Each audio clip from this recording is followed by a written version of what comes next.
Eu estou aqui com o livro Religião dos Espíritos, cuja capa mostro aqui para vocês. É um livro de autoria do Espírito Emmanuel, numa psicografia do médium mineiro Francisco Cândido Xavier, saudosa memória. Esse livro, aqui na contracapa, ele diz o seguinte: esta obra foi elaborada no transcorrer de 91 reuniões públicas na Comunhão Espírita Cristã em Uberaba, Minas Gerais.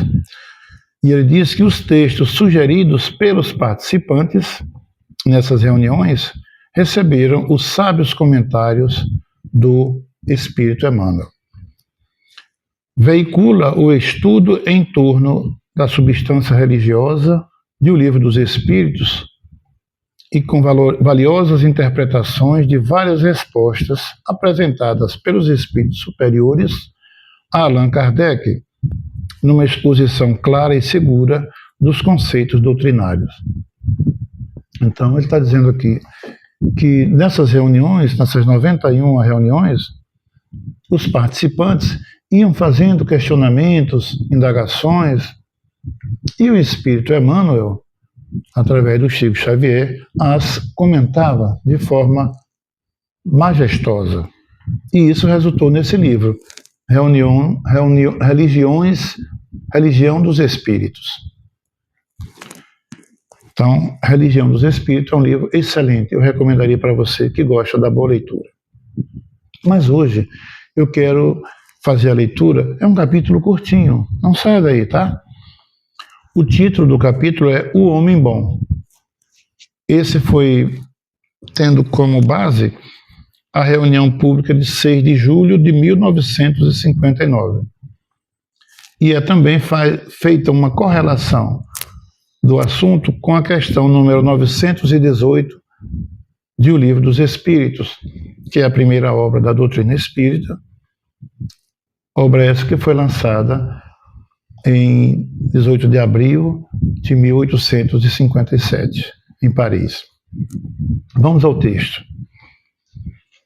Conta-se que Jesus, após narrar a parábola do bom samaritano, foi novamente interpelado pelo doutor da lei, que, alegando não lhe haver compreendido integralmente a lição, perguntou de forma sutil: Mestre, que farei para ser considerado homem bom? Evidenciando paciência admirável, o Senhor respondeu: Imagina-te vitimado por mudez que te iniba a manifestação do verbo escorreito e pensa quão grato te mostrarias ao companheiro que falasse por ti a palavra encarcerada na boca. Imagina-te de olhos mortos pela enfermidade irremediável e lembra a alegria da caminhada ante as mãos que te estendessem ao passo incerto, garantindo-te a segurança. Imagina-te caído e desfalecente na via pública e preliba o teu consolo nos braços que te oferecessem amparo, sem qualquer desrespeito para com os teus sofrimentos. Imagina-te tocado por moléstia contagiosa e reflete no contentamento que te iluminaria o coração perante a visita do amigo que te fosse levar alguns minutos de solidariedade. Imagina-te no cárcere, padecendo a incompreensão do mundo, e recorda como te edificaria o gesto de coragem do irmão que te buscasse testemunhar entendimento. Imagina-te sem pão no lar, arrostando amargura e escassez, e raciocina sobre a felicidade que te apareceria de súbito no amparo daqueles que te levassem leve migalha de auxílio, sem perguntar por teu modo de crer e sem te exigir exames de consciência. Imagina-te em erro sob o sarcasmo de muitos e mentaliza o bálsamo com que te acalmarias diante da indulgência dos que te desculpassem a falta, alentando-te o recomeço. Imagina-te fatigado e intemperante e observa quão reconhecido ficarias para com todos os que te ofertassem a oração do silêncio e a frase de simpatia. Em seguida, ao intervalo espontâneo, indagou-lhe o divino amigo: em teu parecer, quais teriam sido os homens bons nessas circunstâncias?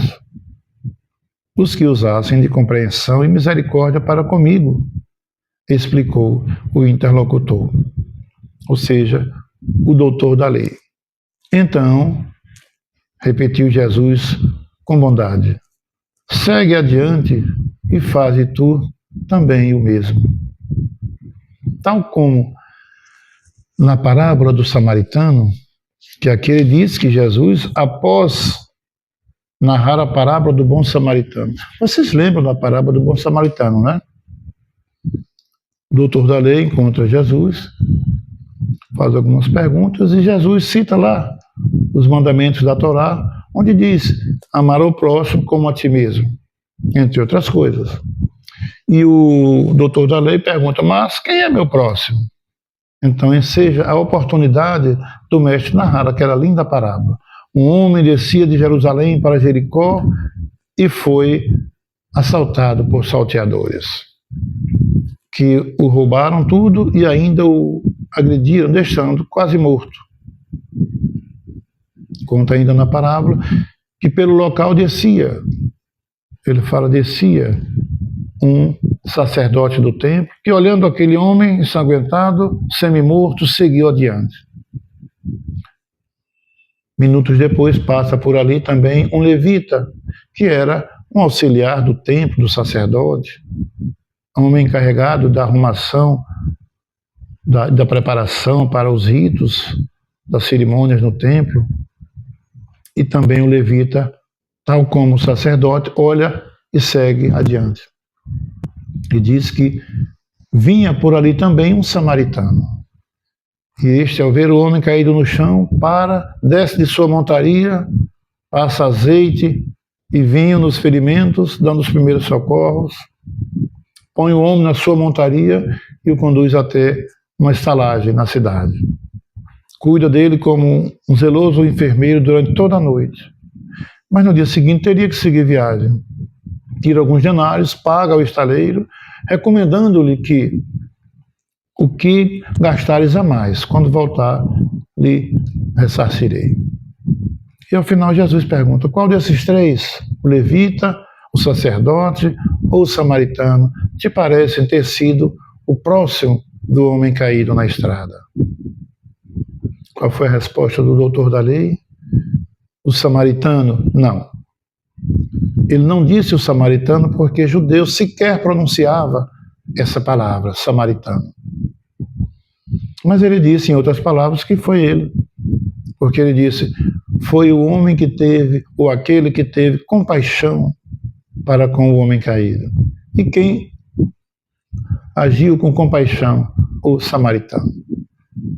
Mas nesse texto que acabamos de ler, no livro Religião dos Espíritos, Jesus diz que o Emmanuel fala que o doutor da lei, ainda insatisfeito, ou demonstrando não ter compreendido a lição contada por Jesus naquela linda parábola, ele pergunta mais uma vez, analogamente à parábola: o que é que eu tenho que fazer para ser o homem bom, para ser considerado o homem bom?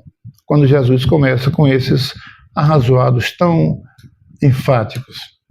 E ao final, veja que Jesus pergunta: em teu parecer, quais teriam sido os homens bons nessas circunstâncias? Uma resposta parecidíssima com a da parábola. Qual dos três te parecem ser o próximo do homem caído, né? E, tal como na primeira, o doutor da lei responde: os que usassem de compaixão e misericórdia para comigo.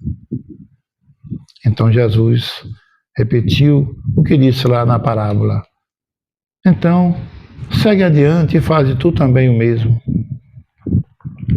Jesus, como o maior pedagogo que esse orbe já viu, conheceu, ele extraía de toda a oportunidade. Eu sempre digo que ele não desperdiçava matéria-prima. E toda a oportunidade, ainda que provocativa, porque ele era muito provocado, perguntas maliciosas por homens que sabiam as respostas, mas faziam as perguntas de forma maldosa para tentá-lo, para tentar armar uma emboscada e ter do que acusá-lo diante dos sacerdotes do templo, diante do Sinédrio, enfim, para condená-lo. Como, enfim, armaram uma trama e o fizeram. Mas tudo isso estava predito nas Escrituras, não é?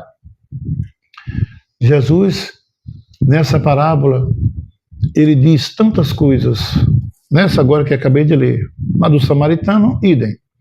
Mas nesse texto do Emmanuel que eu acabo de ler, ele cita tantas circunstâncias em que nós poderemos agir para ser considerados o homem bom ou homens de bem, e assim sermos servos do Senhor, aqueles que cumprem os desígnios do Pai, que é amar o próximo.